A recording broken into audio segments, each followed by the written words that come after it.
Welcome to the Slop Farm. Enjoy the video.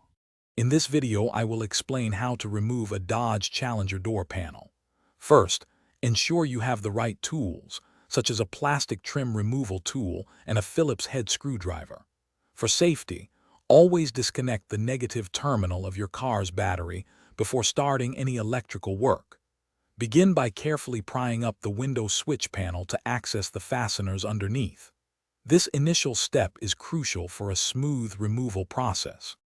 Next, you'll need to find and remove several hidden fasteners. There's typically one screw located behind the interior door handle, often concealed by a small cap. Another screw is usually found within the armrest pocket. Use your trim tool to gently pry off the small triangular cover near the side mirror, revealing another fastener. Taking your time with these steps prevents damage to the plastic components. Once all the screws are removed, you can begin detaching the main panel.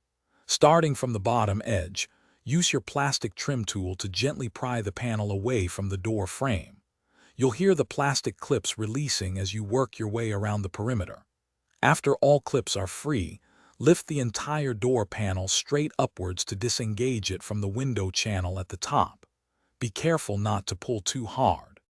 With the panel detached, the final step is to disconnect the remaining components. Carefully reach behind the panel and unclip the door handle cable from its latch mechanism. Then, unplug all electrical connectors, such as those for the power windows, speakers, and any lighting. Once everything is disconnected, you can fully remove the door panel. Place it somewhere safe to avoid scratching or damaging it during your work. Thanks for watching. Consider subscribing if we helped you today.